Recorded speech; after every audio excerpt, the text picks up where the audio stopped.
মায়ের বাসাটা সব মেয়ের কাছেই একটা কমফোর্ট জোন, আমার কাছেও ব্যতিক্রম না। তো মায়ের বাসায় এসে আসলে কি করলাম এটা নিয়ে আজকের ভিডিও।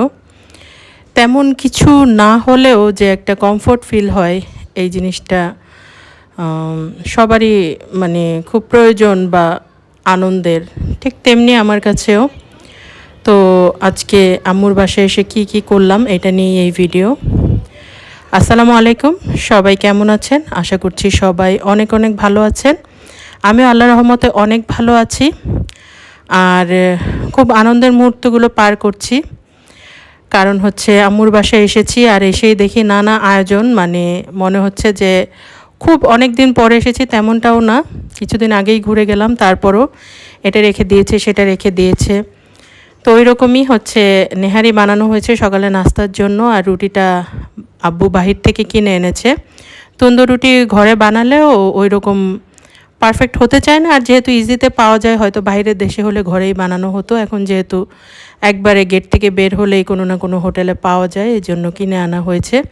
এখানে নেহারির সাথে ধনিয়া পাতা, কাঁচামরিচ কুচি আর হচ্ছে লেবু, এই জিনিসগুলো যদি রান্নার সাথে মিক্স করে দেয়া হয় তাহলে ওই মজাটা বা ওই ঘ্রাণটা থাকে না, এটা আলাদা দিলেই বেশি ভালো লাগে। তাই আমি সব কিছু দিয়ে নিলাম, মরিচ দিয়েছি, ধনিয়া পাতা দিয়েছি। এখন একটু রুটি দিয়ে খাবো।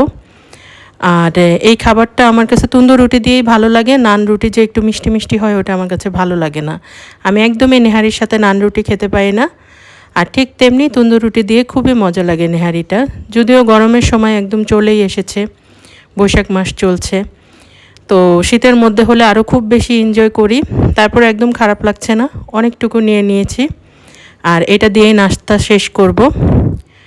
আলহামদুলিল্লাহ নাস্তা শেষ করতে করতে এখান দিয়ে এসে দেখি আম্মু রান্নাবান্না সব বসিয়ে দিয়েছে, মশলাপাতি সব রেডি করে নিয়ে কষানো, মোটামুটি মশলাটা শেষ।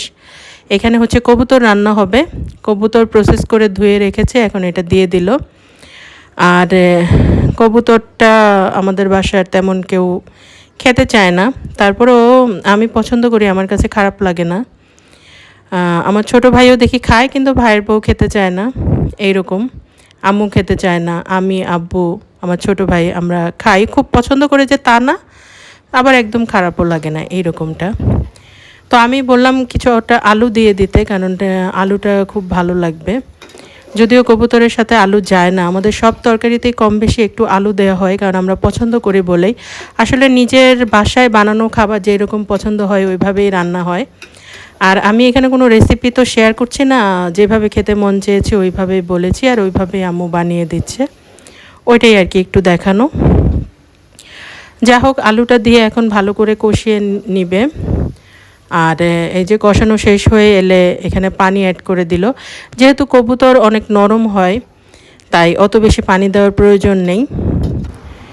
এখানে সব কমপ্লিট হয়ে গেল দুপুরের টাইম, মানে নাস্তা তো করেছি সকালে, আর এখন হচ্ছে দুপুরের খাবারের মাঝখানে তেমন কিছু করিনি, বসে থেকেছি, টিভি দেখেছি, রেস্ট করেছি। মার বাসায় আসলে যা হয় তাই আর ওই রকম দেখানোর মতো কিছু নেই।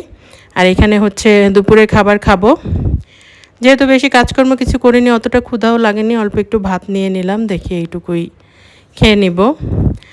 আর খুব বেশি নরম করতে আমি মানা করেছি, কারণ কবুতর এমনিতেই নরম হয়ে যায়।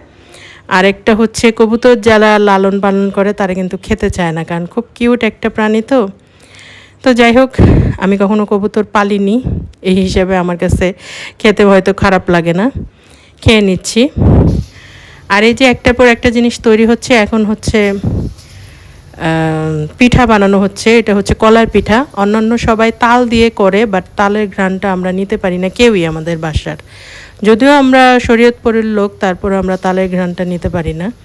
ওইসব দেশে ফেমাস আর কি তাল, তাও আমরা খেতে পাই না। তো এটা হচ্ছে কলা দিয়েই সেমভাবে বানায়, এটা আবার খেতে ভালোই লাগে। তো আমার বাসায় সবাই অতিরিক্ত কম মিষ্টি খায়, তাই তালের পিঠাটা আমি দেখে ভাবছিলাম যে আমি খাবো না, কারণ অবশ্যই মিষ্টি একদম কম হবে, অতটা কম হলেও পিঠা ভালো লাগে না। পিঠা হয়তো খাবো না, বছরে একবার দুইবার খাবো, কিন্তু একটু মিষ্টি করে খেতে ভালো লাগে।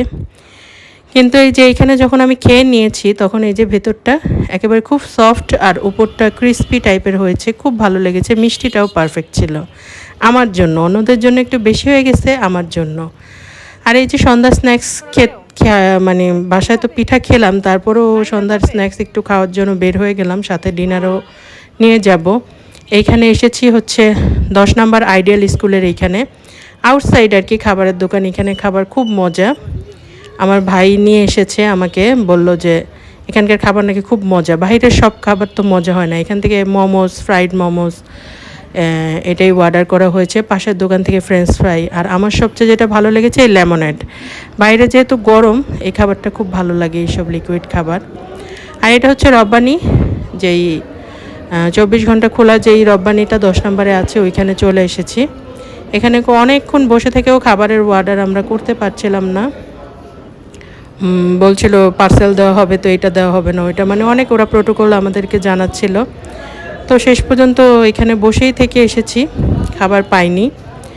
যাই হোক, পরে ওইভাবে যে অন্য আরেকদিন এসে খাবো, যেহেতু আজকে পেলাম না। এখন চলে এসেছি আমাদের এই এলাকার আরেকটা দোকানে, ওখান থেকে খাবার পার্সেল করে নিচ্ছি আর একটু চা খেয়ে নিচ্ছি। আর তেমন কিছু যেহেতু সন্ধ্যায় খাওয়া হয়নি, পুরীর অর্ডার করেছি। এই যে এখানে পার্সেল নিয়ে এসেছি, এখন বাসায় এসে রিল্যাক্সে বসে খাবো গরমের মধ্যে। ওইখানে খেতে ভাল লাগছিল না, যেহেতু রব্বানিতে পেলাম না খাবার, তাই। রব্বানিতে আবার এসি ছিল, ওইখানে সমস্যা ছিল না, বাট যাই হোক পাওয়া যায়নি। এখন খেয়ে নিচ্ছি রাতের ডিনার। এটা হচ্ছে চিকেন চাপ, আমাদের এলাকার দোকানে পাওয়া যায়। সবাই খুব বেশি ভালো থাকবেন, আল্লাহ হাফেজ।